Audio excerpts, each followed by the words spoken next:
Et si je vous disais que vous n'êtes pas né en vous détestant, que c'est quelque chose que vous avez appris et que vous pouvez désapprendre, le croiriez-vous?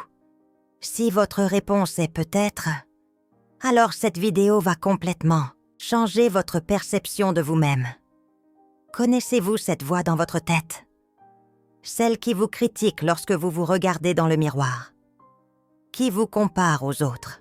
Qui vous convainc que vous n'êtes pas assez bien, assez belle, assez intelligente? Cette voix qui semble être la vôtre, mais qui ne l'est pas vraiment. Je sais ce que c'est que de vivre avec cette compagnie constante de l'autocritique. Je sais ce que c'est que de se sentir insignifiante, même lorsque l'on accomplit de grandes choses. Je sais ce que c'est que de douter de sa propre valeur, même lorsque tous ceux qui vous entourent vous disent le contraire. Et je sais ce que c'est que d'être épuisé, de lutter contre vous-même chaque jour. Louise Hay, cette femme qui a révolutionné notre compréhension de l'amour-propre, a fait une découverte qui a changé des millions de vies. Vous n'êtes pas la voix dans votre tête.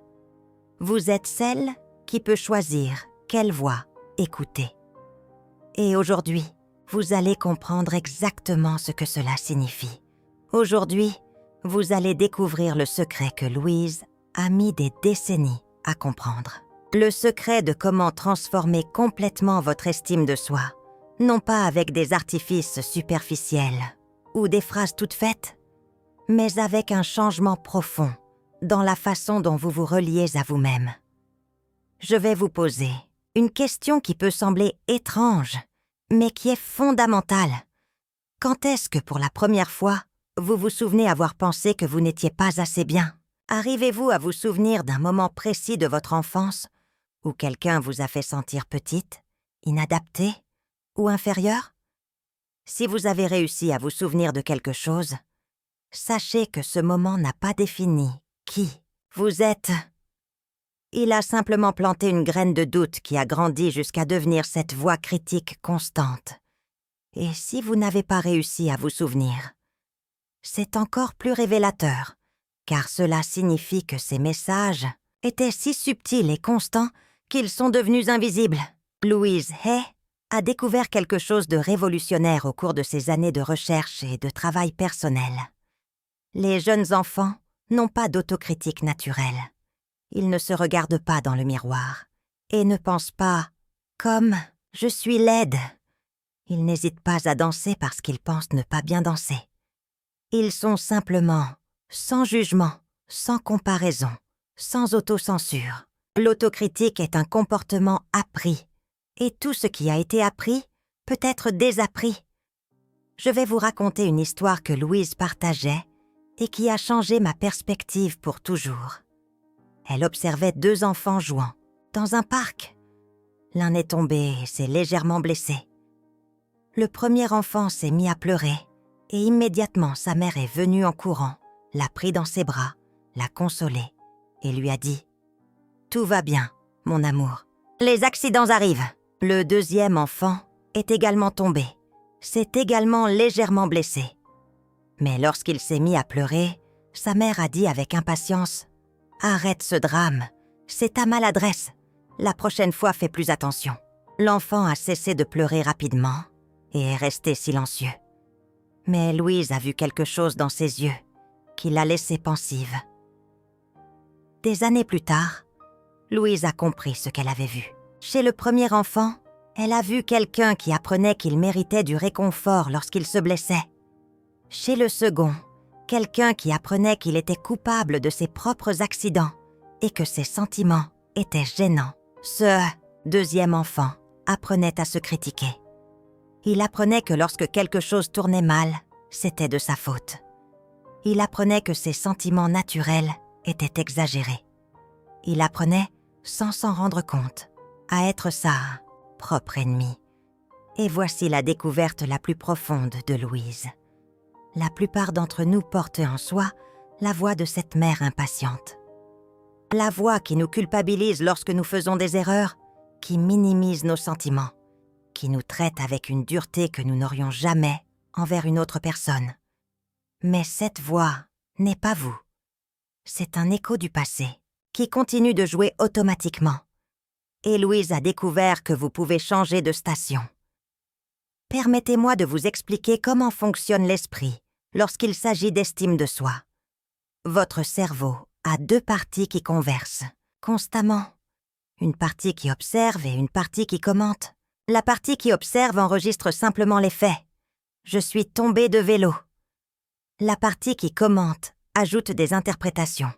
Parce que je suis maladroite. La plupart des gens pensent que les commentaires de l'esprit sont des vérités absolues. Mais Louise a découvert qu'il ne s'agit que d'opinions basées sur de vieilles programmations. Des opinions qui peuvent être remises en question, contestées et éventuellement remplacées. Je vais vous donner un exemple concret. Vous commettez une erreur au travail. La partie observatrice enregistre.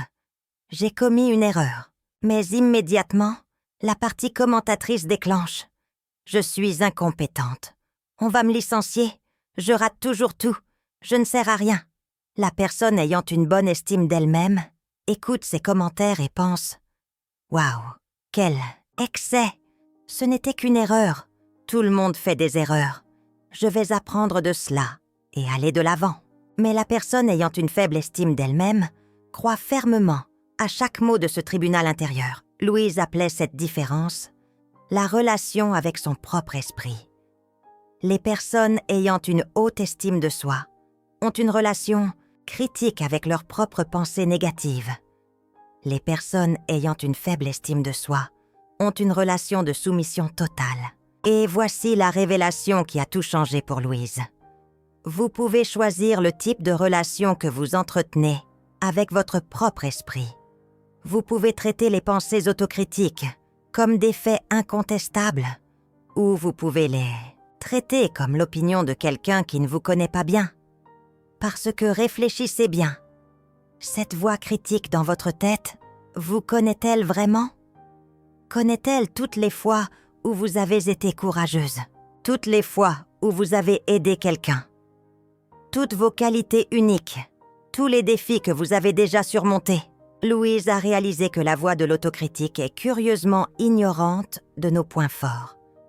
Elle ne semble se souvenir que des erreurs, des échecs, des fois où nous n'avons pas été parfaites. C'est comme un avocat de l'accusation qui ne présente que des preuves contre vous, jamais en votre faveur. Mais vous n'êtes pas obligé d'accepter cet avocat intérieur comme votre représentant officiel. Vous pouvez engager un avocat de la défense. Vous pouvez commencer à remettre en question les accusations. Vous pouvez exiger des preuves. Vous pouvez présenter des contre-arguments. Louise a développé ce qu'elle appelait un tribunal intérieur équilibré. Au lieu d'une seule voix qui vous accuse, vous cultivez aussi une voix qui vous défend. Une voix qui vous traite avec la même gentillesse que vous traiteriez votre meilleur ami. Je vais vous donner un exemple de comment cela fonctionne dans la pratique. Votre esprit critique dit « Vous êtes laide ». Votre avocat de la défense répond « C'est votre opinion, mais beaucoup de gens me trouvent belle. Et la beauté est subjective de toute façon. » Votre esprit critique insiste « Vous n'arrivez à rien ». Votre avocat réplique « C'est faux. Hier encore, j'ai résolu 3 problèmes difficiles. Au début, cela semble étrange, comme si vous vous parliez à vous-même. Mais Louise a découvert que c'est exactement ce que vous faites déjà tout le temps. La différence est que maintenant, vous vous parlez avec respect au lieu de mépris. Et il y a quelque chose de encore plus profond. Louise Hay a compris que lorsque nous changeons notre façon de nous parler, nous changeons notre façon d'être au monde. Car la manière dont vous vous traitez intérieurement détermine comment vous permettez aux autres de vous traiter extérieurement. Si vous vous critiquez constamment, vous acceptez les critiques inutiles des autres. Si vous vous dévalorisez, vous acceptez d'être dévalorisé. Si vous vous traitez mal, vous tolérez d'être maltraité. Votre relation avec vous-même est le modèle de toutes les autres relations. Mais lorsque vous apprenez à être votre propre allié, quelque chose de magique se produit. Vous cessez d'accepter le manque de respect des autres. Vous cessez de vous contenter de miettes d'attention. Vous cessez de vous excuser, d'exister. Parce que maintenant, vous avez une base solide d'estime de soi que personne ne peut ébranler. Louise Hay disait toujours une phrase qui touchait tout le monde. La relation la plus importante de votre vie est celle que vous avez avec vous-même, car c'est la seule qui durera de votre naissance à votre mort. Et cette relation, comme toute autre, peut être guérie, améliorée, transformée. Vous pouvez passer d'ennemi à ami de vous-même. Vous pouvez passer de critiques sévères à soutien bienveillant. Vous pouvez passer de celle qui vous diminue à celle qui vous renforce. Mais voici ce que Louise Hay considérait comme l'intuition la plus révolutionnaire. Vous n'avez pas besoin de conquérir l'estime de soi. Vous devez cesser de détruire l'estime de soi que vous possédez déjà naturellement. Permettez-moi de mieux expliquer. Chaque bébé naît avec un amour-propre complet. Les bébés ne se détestent pas. Ils ne se comparent pas. Ils ne se jugent pas inadéquats. Ils existent simplement avec une totale acceptation de soi naturelle. Cette estime de soi originelle n'a jamais disparu. Elle se trouve sous des couches et des couches de programmation négative. Mais elle est toujours là. Louise Hay disait que récupérer l'estime de soi ne consiste pas à construire quelque chose de nouveau, mais à retirer ce qui empêche quelque chose qui existe déjà de briller. C'est comme une statue de marbre. Le sculpteur n'ajoute pas de beauté au marbre. Il enlève l'excès de pierre pour révéler la beauté qui a toujours été là. Votre estime de soi naturelle est comme cette statue. Elle est entière, attendant d'être révélée. Et savez-vous quel est l'outil le plus puissant pour retirer ces couches d'autocritique? Louise Hay a découvert que c'est étonnamment simple. Un traitement respectueux et constant envers soi-même. Pas de grands gestes dramatiques. Pas d'affirmations auxquelles vous ne croyez pas. Juste cesser de vous maltraiter. Juste commencer à vous parler avec la même tendresse que vous parleriez à quelqu'un que vous aimez. Juste vous défendre contre vos propres critiques excessives. Louise Hay racontait toujours une belle analogie pour expliquer cela. Si vous aviez une plante chez vous et que vous lui disiez tous les jours « Comme tu es laide, tes feuilles sont horribles, tu ne fleuriras jamais », qu'arriverait-il à la plante? Évidemment, elle fanerait, tomberait malade et mourrait peut-être. Mais si tous les jours vous l'arrosez avec tendresse, vous la placez au soleil adéquat et vous lui dites des mots gentils, elle fleurira naturellement. Votre estime de soi est exactement comme cette plante. Elle n'a pas besoin d'être forcée à pousser. Elle a besoin d'arrêter d'être empoisonnée par l'autocritique constante. Elle a besoin d'être arrosée d'auto-respect quotidien. Et le plus beau, c'est que lorsque votre estime de soi fleurit naturellement, elle devient inébranlable. Elle ne dépend pas de l'approbation des autres. Elle n'oscille pas en fonction des succès ou des échecs externes. C'est une base solide interne que personne ne peut vous enlever. Maintenant, je vais vous apprendre exactement comment Louise Hay transformait l'estime de soi des gens grâce à ce qu'elle appelait la méthode du miroir intérieur. C'est la technique la plus puissante qu'elle ait jamais développée et elle va changer complètement votre façon de vous rapporter à vous-même. Premièrement, vous devez comprendre que Louise Hay a découvert quelque chose de révolutionnaire. Votre estime de soi n'est pas déterminée par ce qui vous arrive, mais par ce que vous vous dites sur ce qui vous arrive. Permettez-moi de vous donner un exemple concret.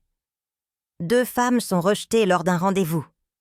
La première pense « Il ne me méritait pas, je suis incroyable, et je vais trouver quelqu'un qui reconnaîtra ma valeur. » La seconde pense « Bien sûr qu'il m'a rejetée, je savais que je n'étais pas assez bien, je ne trouverai jamais personne. » Même situation extérieure. 2 réalités intérieures complètement différentes. La première femme sort du rendez-vous avec son estime de soi intacte. La seconde sort dévastée. La différence n'est pas ce qui s'est passé, c'est la conversation intérieure sur ce qui s'est passé.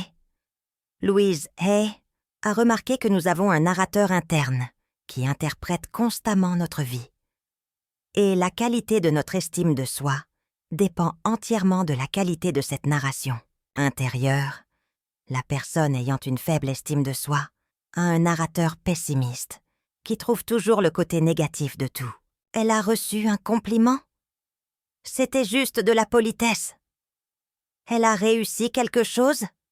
C'était de la chance. Quelqu'un lui a témoigné de l'affection? Il doit avoir besoin de quelque chose. La personne ayant une bonne estime de soi a un narrateur équilibré qui interprète les situations de manière juste. Elle a reçu un compliment? C'est bien. On a reconnu mes efforts. Elle a réussi quelque chose? J'ai travaillé dur et je le mérite. Quelqu'un lui a témoigné de l'affection? Quelle personne gentille! Et c'est agréable d'attirer des personnes comme ça.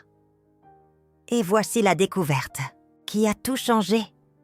Vous pouvez entraîner votre narrateur interne. Vous pouvez apprendre à votre esprit à raconter une histoire plus gentille, plus juste, plus aimante sur vous. Louise Hay a mis au point une technique spécifique pour cela qu'elle a pratiqué religieusement après avoir découvert qu'elle avait un cancer. Elle s'est rendue compte que des années d'auto-haine étaient littéralement en train de rendre son corps malade. Et elle a décidé qu'elle allait guérir en apprenant à s'aimer. La technique s'appelle le dialogue de l'amour-propre et fonctionne ainsi. Chaque fois que vous remarquez que votre esprit vous critique, vous vous arrêtez et vous posez 3 questions fondamentales. Première question. Ce que je pense de moi est-il gentil? Si la réponse est non, vous reformulez immédiatement la pensée de manière plus compatissante. Deuxième question. Ce que je pense de moi est-il vrai? Fréquemment, vous découvrirez que vos pensées autocritiques sont exagérées, déformées ou complètement fausses. Troisième question. Ce que je pense de moi m'aide-t-il à grandir? Si ce n'est pas le cas, alors ce n'est que de l'autocritique destructrice déguisée en réalisme. Je vais vous donner des exemples concrets de la façon dont cela fonctionne. Votre esprit vous dit « Je suis une incapable ». Première question. Est-ce gentil? Non. Reformulation. Je traverse un moment difficile, mais cela ne me définit pas. Deuxième question. Est-ce vrai? Pas complètement. Reformulation. J'ai eu quelques échecs, mais j'ai aussi eu des succès. Je suis une personne complexe avec plusieurs facettes. Troisième question. Est-ce que cela m'aide à grandir? Non, cela me paralyse seulement. Reformulation. Qu'est-ce que je peux apprendre de cette situation? Et comment puis-je faire différemment la prochaine fois? Louise Hay pratiquait cela des centaines de fois par jour au début. Elle a dit que c'était comme entraîner un muscle atrophié depuis des décennies. Le muscle de l'amour-propre. Et savez-vous ce qui s'est passé? En 6 mois de pratique assidue, Louise Hay a guéri complètement de son cancer. Mais, plus important encore, elle s'est guérie de la haine d'elle-même qui la hantait depuis son enfance. Elle a découvert que lorsque nous cessons de nous attaquer intérieurement, notre énergie vitale fleurit. Lorsque nous cessons de gaspiller notre force à lutter contre nous-mêmes, cette force devient disponible pour créer, aimer, réaliser nos rêves. Mais Louise Hay est allée encore plus loin. Elle a compris que la véritable estime de soi ne consiste pas à se trouver parfaite. Il s'agit de s'accepter pleinement, y compris ses imperfections. La personne ayant une fausse estime de soi a besoin de se prouver constamment. Elle doit toujours être forte, toujours réussir, toujours être admirée. Elle vit sur des montagnes russes émotionnelles qui dépendent entièrement de la validation extérieure.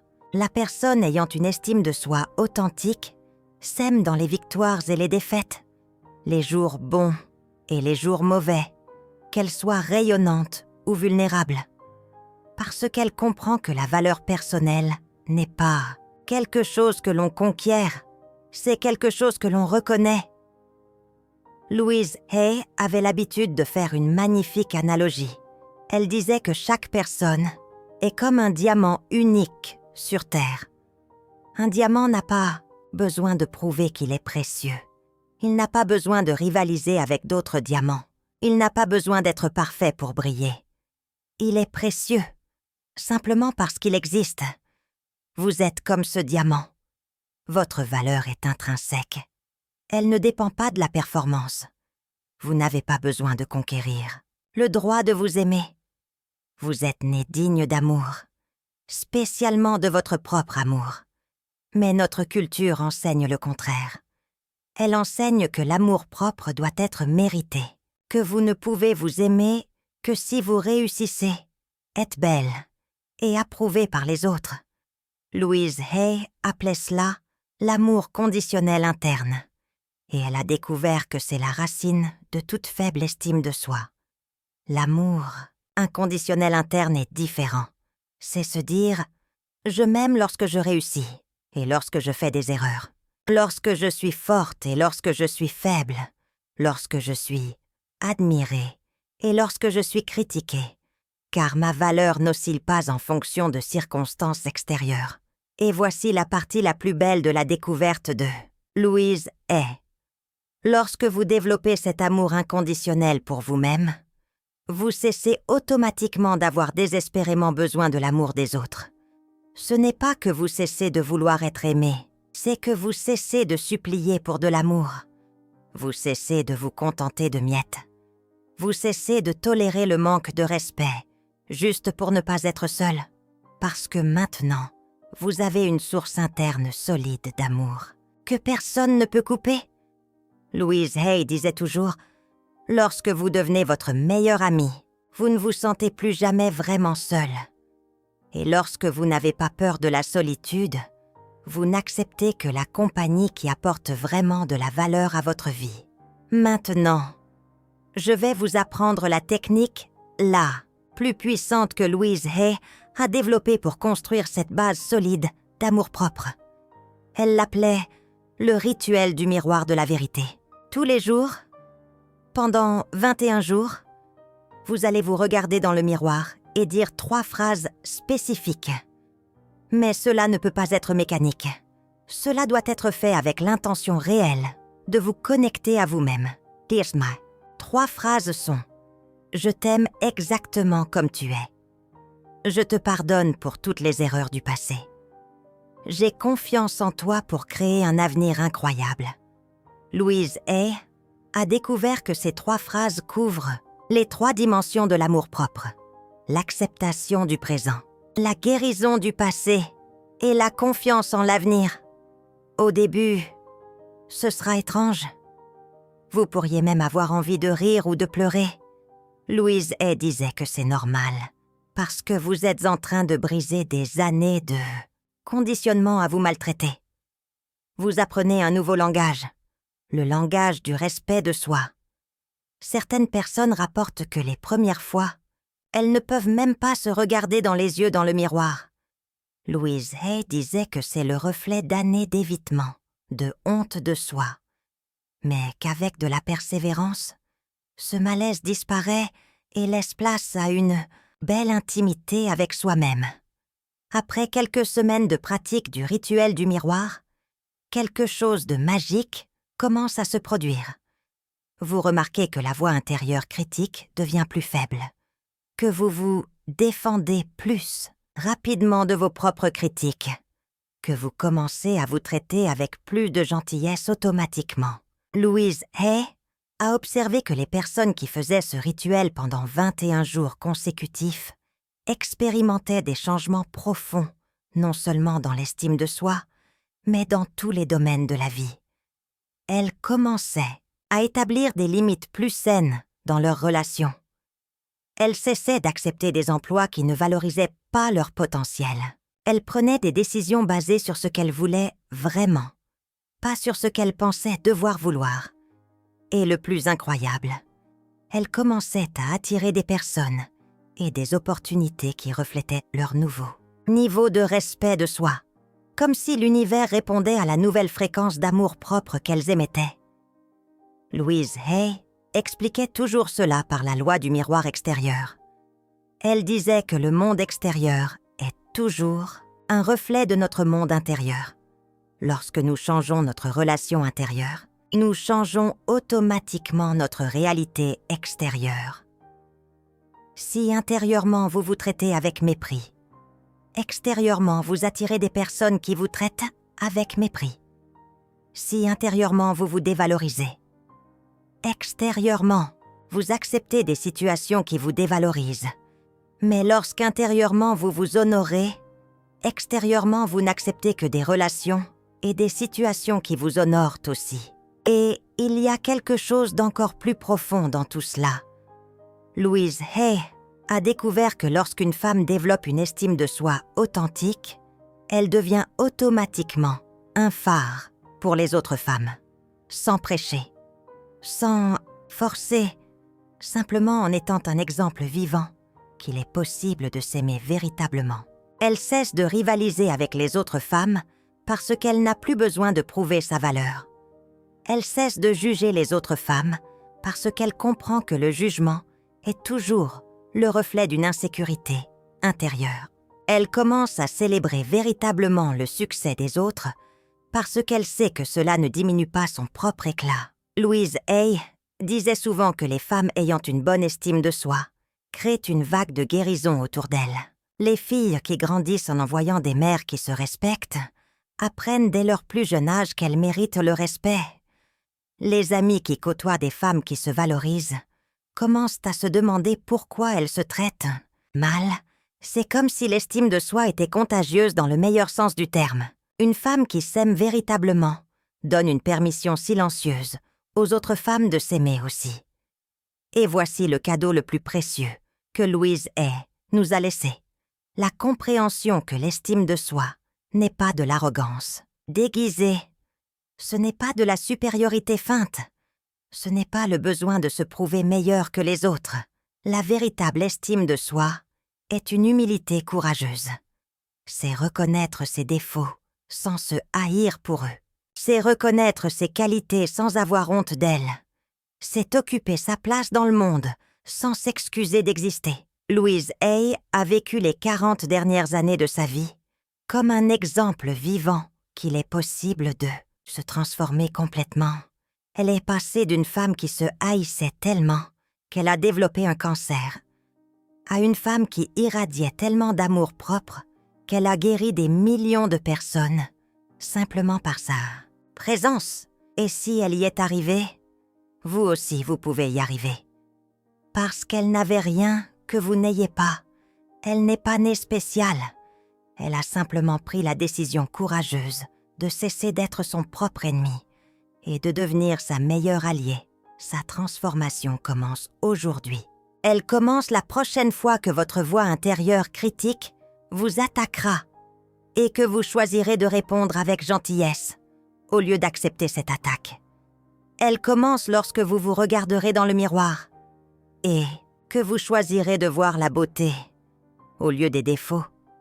Louise Hay terminait toujours ses conférences en rappelant que l'estime de soi n'est pas une destination. C'est un voyage. Ce n'est pas la perfection. C'est le progrès.